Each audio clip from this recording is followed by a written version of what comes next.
Let's all take inventory of ourselves tonight.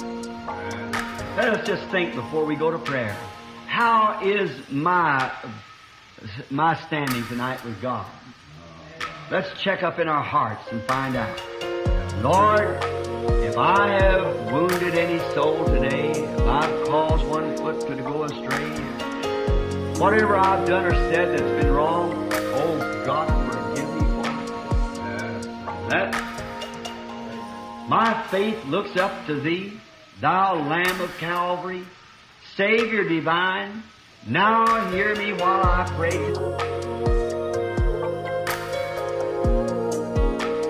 Segala perkataan, segala perbuatan kamu harus lakukan di dalam nama Tuhan Yesus. Dan hanya di zaman ini mempelai wanita tahu mana yang bisa, mana yang tidak. Amen. Segala sesuatu, perkataan dan tindakan lakukan di dalam nama Tuhan Yesus Kristus. Segala sesuatunya. Dan tentunya hal itu akan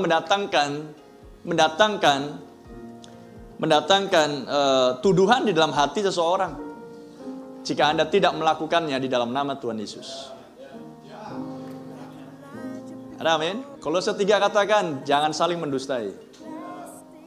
Bisa Anda lakukan di dalam nama Tuhan Yesus Kristus? Hanya nama itu yang menyelamatkan. Dan nama itu menebus. Karena itulah nama Sang Penebus. Itulah nama Sang Tuhan Pencipta langit dan bumi. Itulah nama Sang Hakim yang tertinggi, yang akan menghakimi setiap hati manusia. Amen. Sehingga Kolose 3 kita baca dari ayat 1 sampai 17. Dan ditutup dengan, lakukan segala sesuatu di dalam perkataan dan tindakan di dalam nama Tuhan Yesus Kristus. Anda makan di dalam nama Tuhan Yesus Kristus. Anda bekerja, Anda berjalan, Anda berjualan, Anda berladang, Anda belajar, Anda sekolah. Amin. Anda bangun tidur, Anda mau tidur. Haleluya. Amin. Anda sakit, Anda sehat. Anda lakukan semua di dalam nama Tuhan Yesus Kristus. Renungkan hal itu. Tetapi ada hal-hal yang lain yang tidak bisa Anda lakukan di dalam nama itu.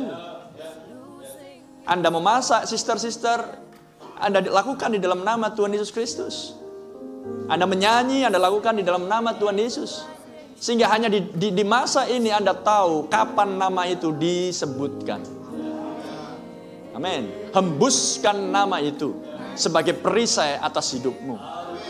Karena setan mengenal nama itu. Dan setan takut dan gentar akan nama itu. Sebab nama itu memiliki kuasa. Nama punya kuasa.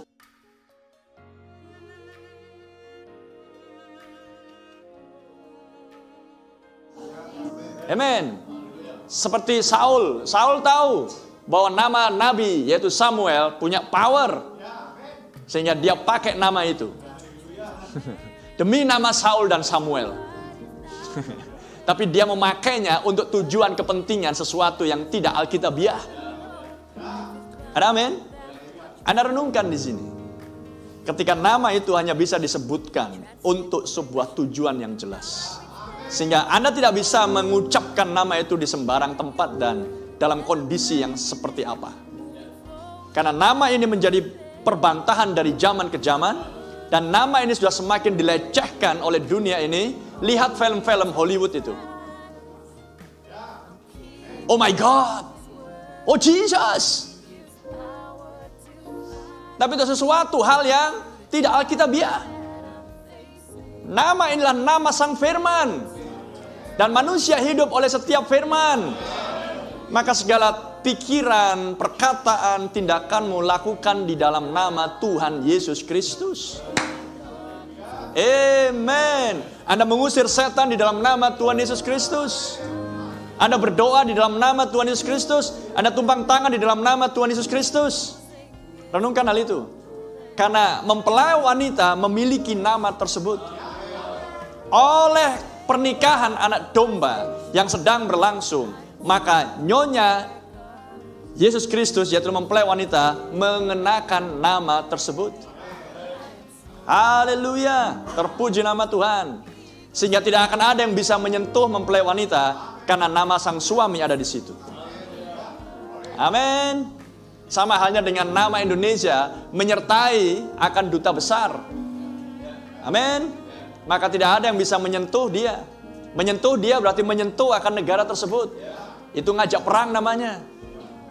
Bisa nangkap yang saya maksudkan?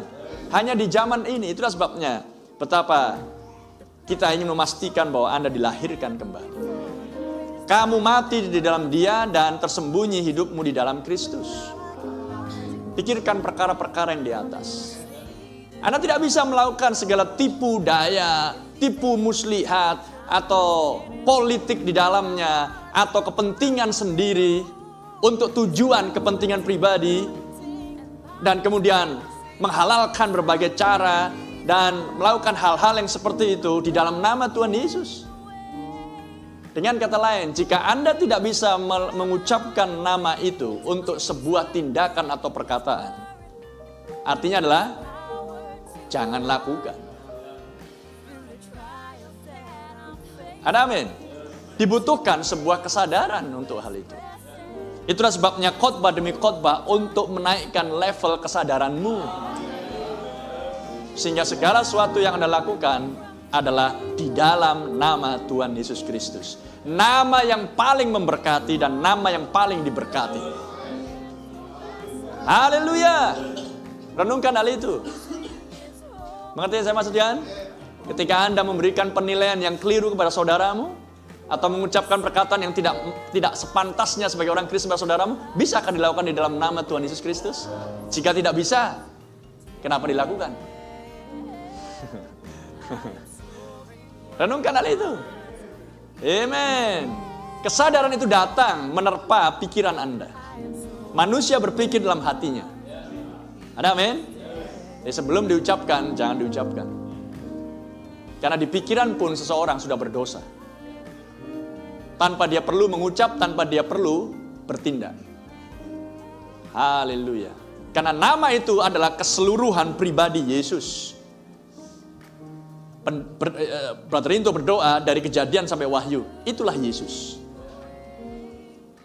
Amin. Dan dia sudah menyatakan dirinya di zaman ini, dan kita sudah melihat dia di dalam firman yang tersingkap, dan kita akan melihat dia di dalam tubuh jasmani. Amin. Maka itu adalah oknum yang bernama Tuhan Yesus Kristus. Terpuji nama Tuhan. I'm looking away only to Christ. I'm keeping His word. He gives power to fight through the trials that I'm facing, to be able to express Him and to overcome this world.